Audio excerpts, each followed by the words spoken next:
The mystery continues. Russian scientists disprove the myth of the Tunguska meteor.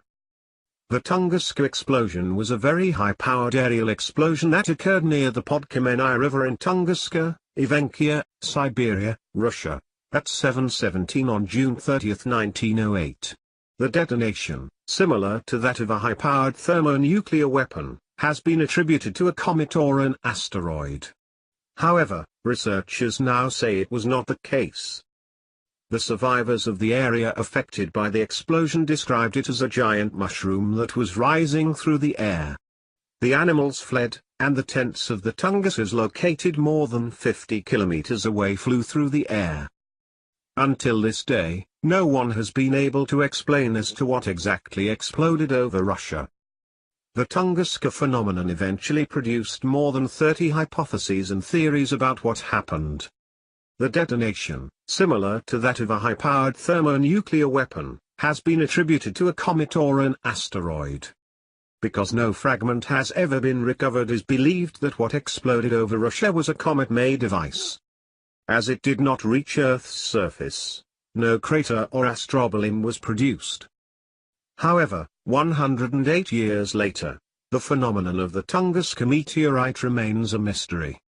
Until now it was maintained that the explosion of a meteor near the Podkamennaya River, in Siberia, was what eventually formed Lake Cheko.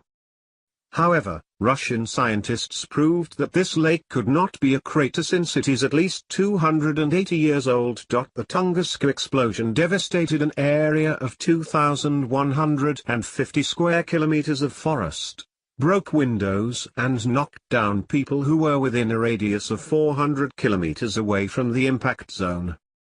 In the following days, the inhabitants of Europe witnessed a series of strange phenomena, such as luminous clouds, colorful sunsets and unusual lights at night.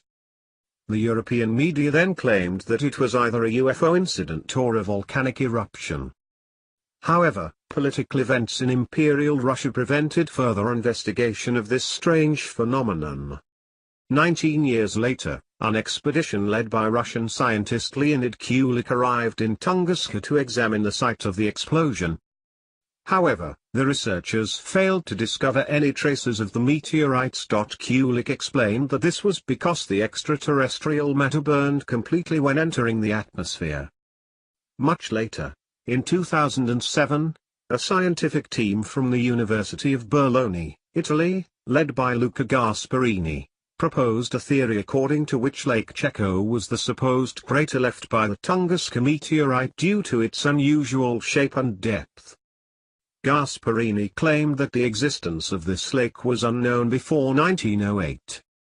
However, in July 2016, a team of scientists from Siberia managed to figure out the exact age of Lake Cheko and stated that, because the Tunguska region was practically not on the maps before the 20th century, the lake could exist before the Tunguska event. To determine the age of the lake through biochemical analyses, samples of the bottom were taken. Recently, colleagues from the Institute of Geology and Mineralogy of the Siberian delegation of the Russian Academy of Sciences have completed the radioscopic analysis of the samples obtained, according to a report published on the website of the Russian Geographical Society. According to the results of the analysis, the lake is at least 280 years old, which shows that the Cheko is much older than the Tunguska event. The results of this study were published in a specialized scientific journal on July 30, 2017, said in an interview with Sputnik, Denis Rogozin, a researcher at the Siberian delegation of the Academy of Sciences. With this new discovery, Russian scientists have disproved the international community's last hope to clarify the circumstances surrounding the strange explosion that shut Tunguska and everything else in a 400-kilometer radius, one of the greatest unsolved mysteries in history.